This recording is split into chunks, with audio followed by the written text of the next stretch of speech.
Steve with Taylor RC. Today we're going to talk about the quick release throttle linkage kit available for your RC car.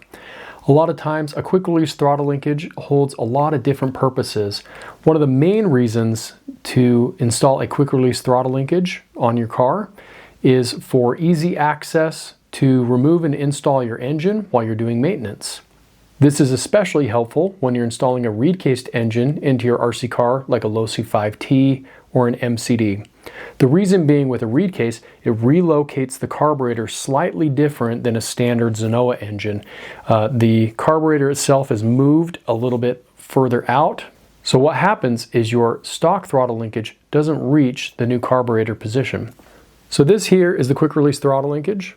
What makes it nice is that you're able to install this small ball connector on your carburetor. So compared to your stock throttle linkage, which has that Z-bend shape, the quick release is much easier to install. Here are a few tips and tricks on getting your throttle linkage bent just right. So why don't we move over to the workbench and we can show that in detail. So as we begin our linkage build, there's a few components we're going to need. So we'll want the straight rod, we'll need our small connector, a Sharpie, pair of pliers, your stock linkage, as well as a straight edge ruler will be helpful. You'll begin by threading your linkage onto the end of the rod.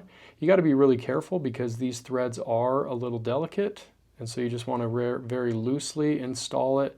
Make sure that the thread has caught. Just tighten that on. The reason you want to do this is because when you compare where the end of your threaded portion is here compared to where the standard part of your linkage attaches to the carburetor, it will be different with the linkage installed. It's extended further. So the goal is for us to make sure that where this piece is here lines up correctly with this bend right here. So we're going to take this, we're going to make sure that that's centered. So we're going to hold this spring-loaded portion down, line that up at 0, place that flat. This is where you'll take your marker, and we would come down to that 115 to 117 millimeter mark, and we would make that first mark there. That would be the first bend. If we're installing this on a reed-cased engine, however, I have found that the difference, that the first bend from here should be about 10 to 11 millimeters further. So we're going to take this, center it. So from this about 115 millimeter mark, we're going to move that. We'll go about 10 to 12 millimeters further. The next thing to do is that we want to match the bend of the original throttle linkage to our new one. And this is where the needle nose pliers come into play. So you're going to hold the linkage rod with your pliers like that at the bend mark, and then we're going to take the stock linkage rod, we're going to set it in there in place with it, and we're just going to simply push that over with our finger until we get that angle matched.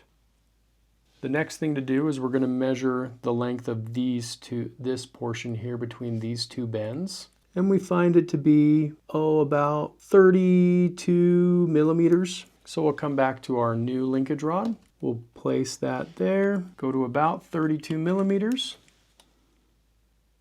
And then again, we're going to place this in our needle nose pliers or whatever pliers you're using. We want this to be angled straight. And then we're going to take that stock throttle linkage. We're just going to push that over once again to match the bend. Now from this point, you can see that we've got our new throttle linkage here, and we've got our stock throttle linkage there. The bends are pretty close. If your linkage doesn't lay flat, if you hold these two parts down, you can kind of bend and flex that just so that it lays down really nice and flat. When you reinstall the linkage connector at the end, what we'll find, because we made this linkage to work with a reed-cased motor, what you'll notice is that the location of the Z-bend of your stock linkage and then the new linkage with the ball joint, it sits out further.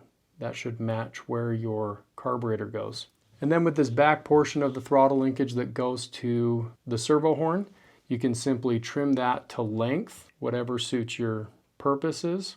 That's going to wrap it up for today's video. I hope you enjoyed it. If you did, hit the like button. If you have any questions, you can feel free to leave a comment and I will get back and reply to those. If you're not already, consider subscribing to us. That does help us know that you're here and the kind of content that you guys like. Otherwise, I hope you all have a great day. Thanks for watching.